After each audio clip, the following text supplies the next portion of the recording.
Sir അച്ഛനോടും അമ്മയോടും സംസാരിക്കുന്നുണ്ട്. എല്ലാം ശരിയാവും. ഒന്നുകൂടി പറയാമോ നമ്പർ? 9847 9847 0336 0336 55. 55. ഓക്കെ, ശരി. പോലീസ് ഇപ്പൊ എത്തിട്ടോ. അവിടെ എത്തിയിട്ട് ഈ നമ്പറിലേക്ക് ഞങ്ങൾ തിരിച്ചു വിളിക്കും. ഓക്കെ ശരി സാറേ. സാറേ, എന്താ സാറേ? ആശാമ്പടിയിൽ പ്രശ്നം നടക്കണം. എന്താണ്? ഒരുത്തൻ വെട്ടുകത്തിയായിട്ട് പെണ്ണുമ്പിള്ളനെ വെട്ടാൻ വേണ്ടി നടക്കണം. പൊന്നെ, എന്നിട്ട് വെട്ടിയിട്ടില്ല. എത്രയും പെട്ടെന്ന് പാർട്ടിന് വിടും സാർ. ഏത് പാർട്ടിനെ? ഇവിടെയും കാര്യമില്ല. മൊബൈലോട് പൈലറ്റിന് പോയി, വേറെ വണ്ടിയില്ല. സാർ ചെന്തിലെങ്കിൽ അവിടെ ഭയങ്കര സീനാവും. നീ വെറുതെ പെടിപ്പിയില്ല പ്രസാദേ. മനോജ് സാറേ, ദേ ആശാമ്പടിക്കൽ ബേളം നടക്കണം. ഒരുത്ത അവന്റെ പെണ്ണുമ്പിളെ വെട്ടാനോ ഓടിക്കുക. എന്താ ചെയ്യണേ? കേട്ടു. ഞാൻ എന്ത് ചെയ്യാനാ? ഐപിയോട് പറ. ഒരു പുതിയ ഡ്രസ്സുകൾക്കോ അല്ലെങ്കിൽ തിന്നാനോ കുടിക്കാനോ എന്തെങ്കിലും ഒരു കുറവ് ഈ നിമിഷം വരെ വരുത്തിയിട്ടുണ്ടോന്ന് സാറിന് ചോദിച്ചു നോക്ക്. എന്താ ശിവ? സാർ, ആശാമ്പടിക്കൽ വീട്ടിൽ ബഹളം നടക്കുക. ഒരുത്തൻ അവന്റെ ഭാര്യനെ വെട്ടാനോ ഓടിക്കുക. അതാ തെണ്ടിയാവും. ആ താടി കലേശം കുഞ്ചൊന്ന് നോക്കി. സാറേ, വണ്ടിയില്ല. 2 വീലറിൽ പൊക്കൂടെ? സാർ, മഴയാണ് സാർ. കോട്ടില്ലടോ സാർ.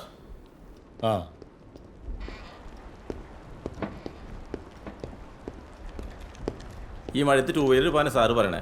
എന്താ ചെയ്യണേ? ഓനെ സാധിക്കേ, നിന്റെ കാർ എടുക്കടാ. അല്ലെങ്കിൽ തന്നെ കേസെഴുതി മരിക്കുക. വല്ല വള്ളിയാണ് മുമ്പ് പോയിട്ട് വരാം. ഒന്ന് വാടാ. സാറ് വെറുതെ നാവിടുത്ത് ഓരോന്ന് പറയില്ലേ? അല്ലെങ്കിൽ ഇതിനെ കേസ് കൊണ്ട് തലക്കൂടെ പ്രാന്ത് പിടിച്ചിരിക്കും. നീ വാടാ സാധിക്കേ. ഒന്ന് പോ സാറേ. അവിടെ വരെ പോയിട്ട് വരല്ലേ 10-16 കിലോമീറ്റർ ഓടണം. 100 പെട്രോളിൻ്റെ എത്തുകയില്ല. ഞാൻ കാർ എടുക്കുകയില്ല. എടാ, പെട്രോളൊക്കെ ഞാൻ അടിച്ചു തരാം. നീ വാ. എല്ലാം GD തലയല്ലേ? ഒന്ന് ചെല്ല് സാധിക്കേ. കുരിശായ എല്ലാവർക്കും പണിയല്ലേ? പ്രസാദേ, ദേ സാറ്. അവന്റെ നമ്പർ പറഞ്ഞേ. 88 സാർ 631 24 25. കാണാപാടാണ്. പുറത്ത് പെറ്റീഷൻകാരുണ്ടോ? 8ഓളം പേരുണ്ട്. ഒരു കാര്യം ചെയ്യാം, വനിതോട് വരാൻ പറഞ്ഞേ. ശരി സാർ. വനിതാ സാറേ, IP വിളിക്കുന്നുണ്ട്. സാറ് ഇത് രണ്ടൊന്ന് വാങ്ങി തരണേ. ഒരെണ്ണം കാർമലും ഒരെണ്ണം രാജഗിരിയാ. അപ്പോൾ ആര് വിടും? സാധിക്ക് പോയി വരട്ടെ, അവന് വിടാം. ചെല്ല്, IP എന്തിനാ അന്വേഷിച്ച് നോക്കും.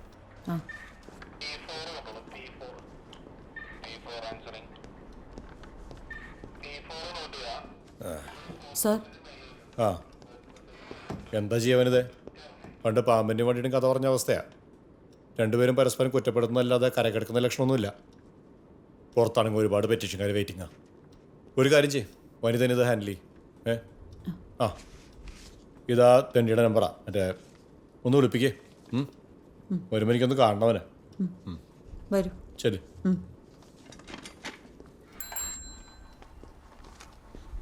അതെ പ്രസാദ് സാറേ, ഈ നമ്പറിലൊന്ന് വിളിച്ചിട്ടേ ഇയാളോടൊന്ന് വരാൻ പറ. ഒരു കേസിന്റെ കാര്യം പറയാനെന്ന് പറഞ്ഞു. ഇതെന്താ കേസ്? അത് പിന്നെ പറയാം.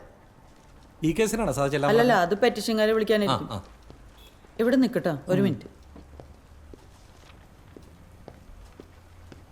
എൻ്റെ മനാഫേ, ഈ സ്റ്റേഷനിലേക്ക് GD കയറാൻ ഞങ്ങൾ 6 പേരല്ലേ ഉള്ളൂ. ഞങ്ങൾ തന്നെ വേണ്ട ഇവിടെ വരുന്ന കേസെല്ലാം എഴുതി തീർക്കാൻ. ഒന്ന് പറയാൻ എല്ലാ സ്റ്റേഷനിലെ അവസ്ഥ ഇതൊക്കെ തന്നെയാണ്. മറ്റുള്ള സ്റ്റേഷനിലെ അവസ്ഥയൊക്കെ അവിടെ നിൽക്കട്ടെ, അതൊക്കെ ഞങ്ങൾക്ക് അറിയാവുന്നതല്ലേ. ഇങ്ങനൊരു ദുരവസ്ഥ എൻ്റെ അറിവിൽ ഒരു സ്റ്റേഷനിലും ഇല്ല. കേസ് എഴുതാനുള്ള മടി കൊണ്ട് തർക്കിക്കുകയാണെന്ന് വിചാരിക്കരുത്. മറ്റുള്ള ഡ്യൂട്ടിയൊക്കെ കഴിഞ്ഞിട്ടല്ലേ മനാഫേ ഞങ്ങൾ ഈ കേസ് എഴുതാതിരിക്കുന്നത്. അതിൻ്റെ ഒരു ഡിലേ ആയതൊക്കെ എല്ലാം അറിയാവുന്ന നീയും ഇങ്ങനെയൊക്കെ സംസാരിക്കുന്നത് വലിയ കഷ്ടമാട്ടോ. നാളെ പള്ളി ഡ്യൂട്ടിക്ക് ആളെ പറഞ്ഞു. ഇതുവരെ ഇല്ല. സാറ് റിക്വസ്റ്റ് ഒന്ന് എടുത്തേരണേ. അതെന്താ കേസ്? അത് വലിയ കഥയാ, പറയാം. റജി, ഹുസൈൻ സാർ എന്തിനാ സിക്കിയത്? വീട് പണിക്കോ മക്കളുടെ കല്യാണം നടത്താനൊന്നുമല്ലല്ലോ, ഫയൽ എഴുതി തീർക്കാനല്ലേ. പിന്നല്ലാണ്ട് മറ്റേത് സർക്കാർ ജോലിക്കാർക്കുണ്ട് ഈ ഒരു അവസ്ഥ? പരിതേ, ഇവർ ഈ ചാടിക്കേറി ആ ഫയൽ എടുക്കുക ഈ ഫയൽ എടുക്കുന്നൊക്കെ പറയുമ്പോൾ മിണ്ടായിരിക്കല്ലോ. അത് ശരിയാ. വാ തുറന്ന് കാര്യം പറയണം. മിണ്ടാതിരുന്നാലേ നമ്മൾ ജോലി ചെയ്യുന്നില്ലെന്ന് നമ്മൾ തന്നെ സമ്മതിക്കും പോലെ ആവും. പുറം ഡ്യൂട്ടിക്കിട്ട് ഒഴുകിച്ചാലേ കേസൊക്കെ പെൻഡിങ് ആവും. നിങ്ങളുടെ കല്യാണം കഴിഞ്ഞിട്ട് എത്ര വർഷമായി? 27 വർഷമായി. ഈ 27 വർഷത്തിൽ ചേച്ചിയെ ചേട്ടൻ എത്ര തവണ തല്ലിയിട്ടുണ്ട്? കുറേ പ്രാവശ്യം തല്ലിയിട്ടുണ്ട്. കുറേ പ്രാവശ്യം എന്ന് പറഞ്ഞാൽ? കുറേ പ്രാവശ്യം. ഈ കുറേ പ്രാവശ്യം എന്ന് പറഞ്ഞാൽ അതിനൊരു എണ്ണമില്ലേ? കുറേ പ്രാവശ്യം. നോണയാ സാറേ, ഞാൻ 2 തവണ മാത്രമേ തല്ലിയിട്ടുള്ളൂ. സത്യമാണോ? സത്യമോ സാറേ? എൻ്റെ അമ്മയാണ് സത്യം. 2 2 പ്രാവശ്യമേ ഞാനവിടെ തല്ലിയിട്ടുള്ളൂ. ഈ 2 പ്രാവശ്യം തല്ലിയത് എന്തിനായിരുന്നു? ആദ്യം ഒരു 10 കൊല്ലം മുമ്പാ, അമ്മയുള്ള കാലത്ത്. ഇവിടെ അമ്മയായിട്ട് വഴക്കുണ്ടാക്കി. അന്നേരോ പിന്നെ ഇപ്പോഴാ. ആ പറഞ്ഞത് നേരാണോ? അതെ, സ്ത്രീകളെ തല്ലുന്ന വലിയ മിടുക്കുള്ള കാര്യമൊന്നുമല്ല. ആണോ? ഇന്നലെ തല്ലിയത് എന്തിനായിരുന്നു? കുറേ നാളായിട്ട് എന്നെ കണ്ണെടുത്താൽ കണ്ടുകൂടാ. എപ്പോഴും തല്ലുപിടുത്തവും ചീത്തു വിളിക്കലുമാണ്. കൊച്ചുങ്ങളെ കൊണ്ട് പോലും സംസാരിപ്പിക്കത്തില്ല. പക്ഷെ തല്ലിയ കാരണം പറഞ്ഞില്ല. ഒരു കാരണവുമില്ല. ഒരു കാര്യമില്ലേ? ഇല്ല. നുണ പറയരുത്. ഞാൻ പറയാം സാറേ, ഇവക്ക് വീടിനടുത്തുള്ള ഒരാളായിട്ട് പ്രേമമാണ് സാറേ. 2 പ്രാവശ്യം ഞാൻ താക്കീത് കൊടുത്താണ്. പിന്നെയും ഇവിടെ അവനോട് ഫോണിൽ സംസാരിച്ചത് കണ്ടപ്പോൾ സഹിച്ചില്ല. ഞാൻ തല്ലി. നേരാ, തിരിച്ചെന്നെ ഉപദ്രവിക്കാൻ വന്നപ്പോൾ ഞാൻ തള്ളി. അപ്പോഴാണ് വീണ് നെറ്റുപൊട്ടിയത്. ഈ പറഞ്ഞ സത്യമാണോ?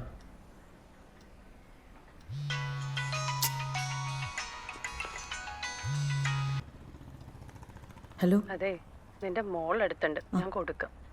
ഒന്ന് ഹോൾഡ് ചെയ്യും. ഒരു മിനിറ്റ്, ഇപ്പോൾ വരാം. എന്താ മോളു? മമ്മി എന്താ വരാത്തെ? നമുക്ക് കല്യാണത്തിന് പോവണ്ടേ? വേഗം വാ. മമ്മി ഇന്നലെ നൈറ്റ് ജിഡിക്കല്ലേ കയറിയേ? നൈറ്റ് ജിഡിക്ക് കയറിയ ഉച്ചയ്ക്ക് 2 മണി വരെ ഡ്യൂട്ടിയാണെന്ന് മോളൂന് അറിയില്ലേ? അറിയാം. ഞാൻ പപ്പ കാണാതെ സാൻഡിയുടെ അടുത്ത് വന്നേക്കണ. അവള് പപ്പയും മമ്മിയും മമ്മീനെ വഴക്ക് പറയുന്ന കേട്ടിട്ട് എനിക്ക് സങ്കടം വരാ. സാരില്ല കേട്ടോ, മമ്മിയുടെ മോള് വിഷമിക്കണ്ട. അവരെന്തെങ്കിലും പറഞ്ഞോട്ടെ. മോനോട് മോനൂന് പപ്പ ഡ്രസ് അടിക്കുന്നു. ഞങ്ങളിപ്പോ കല്യാണ വീട്ടിലേക്ക് പോവും. അപ്പൊ മമ്മി കല്യാണത്തിന് വരുന്നില്ലേ? മമ്മി എത്തിക്കോളാം, നിങ്ങൾ ചെന്നോട്ടോ.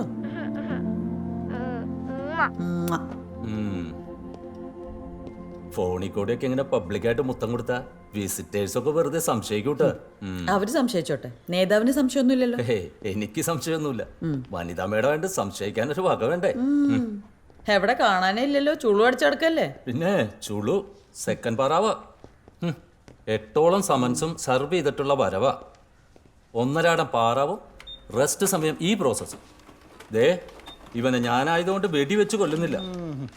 കുറുന്തോട്ടിക്ക് വാതോടെയും മറ്റുള്ളവരുടെ കാര്യം പറയണം. പുതിയ പേ കമ്മീഷനിൽ പോലീസുകാർക്ക് വല്ല ഗുണമുണ്ടാവോ? പിന്നെ എന്താ സംശയം?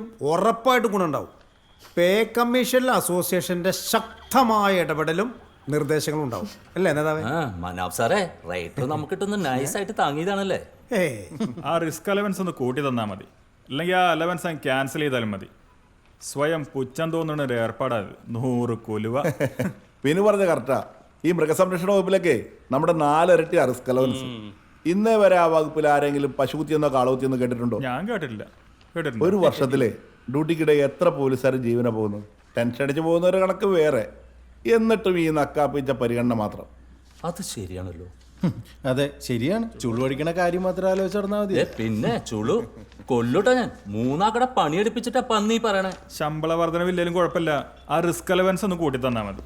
ഇല്ലെങ്കിൽ തന്നുകൊണ്ടിരിക്കുന്ന ഈ അവഹേളനം ഒന്ന് വേണ്ടെന്ന് പറയാൻ അസോസിയേഷൻ തയ്യാറാവണം. മോനെ ബിനു, മറ്റുള്ള സർവീസ് സംഘടനയെ പോലെ നമ്മുടെ അസോസിയേഷനെ കാണല്ലേ. ഇത് പോലീസാ. സംഘടനയ്ക്കും അച്ചടക്കം ബാധക. അങ്ങനെയാണോ? എന്നിട്ട് ഇവരെന്താ പറയണ? കാമുകനോട് പോകുന്നു? അറിയില്ല, ചോദിച്ചു തുടങ്ങിയിട്ടുള്ളൂ. നോക്കട്ടെ.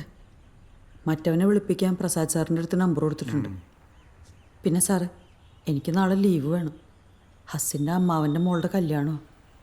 അല്ല, ലീവ് വരുന്നതുകൊണ്ട് കുഴപ്പമൊന്നുമില്ല. പക്ഷെ നാളെ പള്ളി ഡ്യൂട്ടി ഉണ്ടാവാൻ സാധ്യതയുണ്ട്.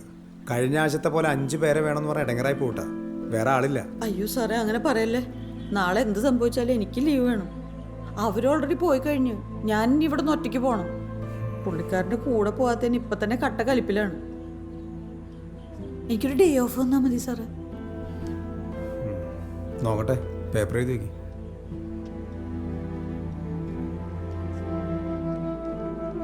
പോയിട്ടെന്താ സാറേ? അത് IP പറഞ്ഞ പോലെ തന്നെയാ. ആ തണ്ടിയാ കലേശൻ. അവനെ നല്ലൊരു പണിയുടെ കുറവുണ്ട്. ഞങ്ങളെത്തിയപ്പോഴേക്കും അവൻ്റെ വീരൊക്കെ ചോർന്നു. നാട്ടുകാരൊന്ന് ചെറുതായിട്ട് പഞ്ഞി കിട്ടുന്നാ തോന്നണേ. നമ്മൾ പോലീസുകാർ തല്ലാനല്ലേ കുഴപ്പമുള്ളൂ.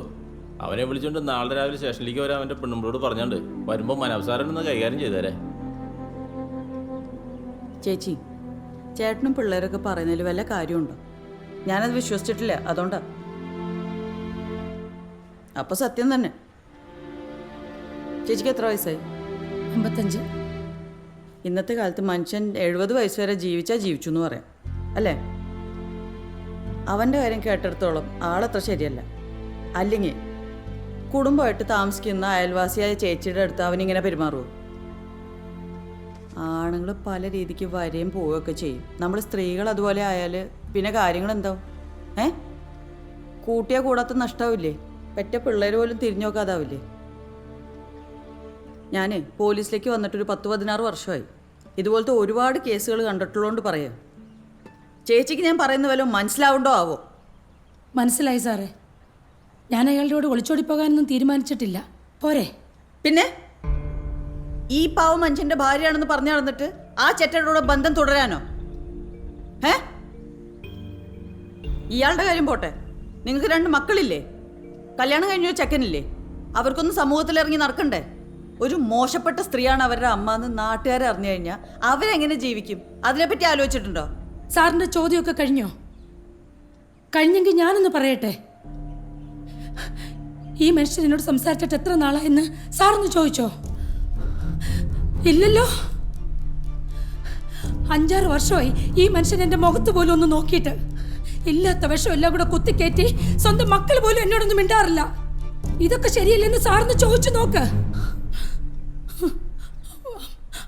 ആ വീട്ടിൽ ഞാൻ ഒറ്റപ്പെട്ടാ ജീവിക്കുന്നത്. ഒരു വേലക്കാരിയുടെ വില പോലും ഇവരാരും എനിക്ക് തരാറില്ല. എന്താ, ഞാനൊരു സ്ത്രീയല്ലേ? അല്ലേ?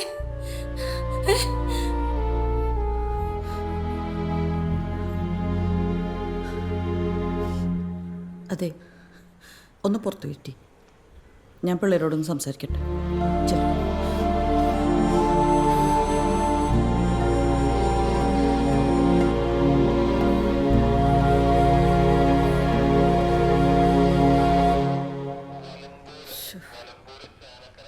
ശ്രീമോറെ, ആ പറയുന്നു കൊണ്ടുപോകുന്നൊക്കെ കൊള്ളാം, തിരിച്ചു തരണം. ഒരു സാധനം കൊണ്ടുപോയി തിരിച്ചു തരില്ല.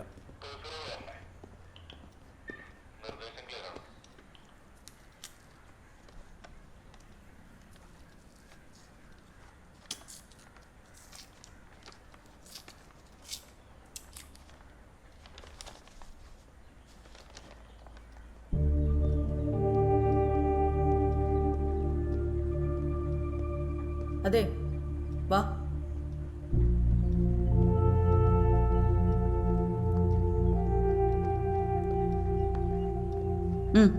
ഇരിക്കും.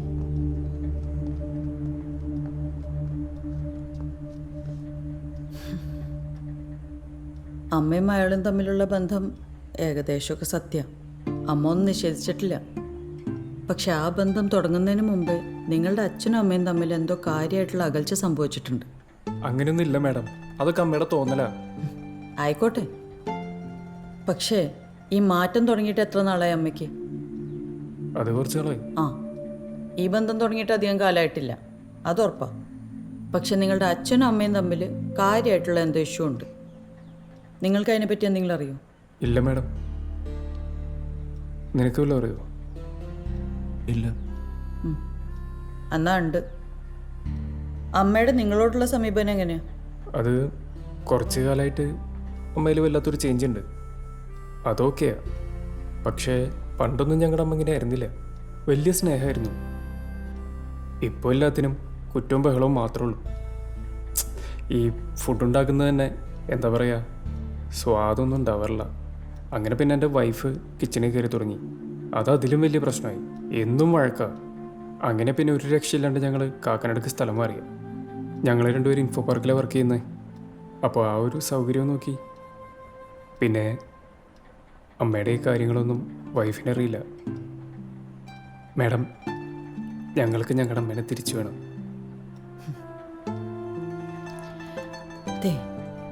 ഞാൻ നിങ്ങളുടെ അമ്മയോടൊന്ന് ഒറ്റയ്ക്കൊന്ന് സംസാരിക്കട്ടെ. നിങ്ങൾ പുറത്തു പറ്റി. ഓക്കെ.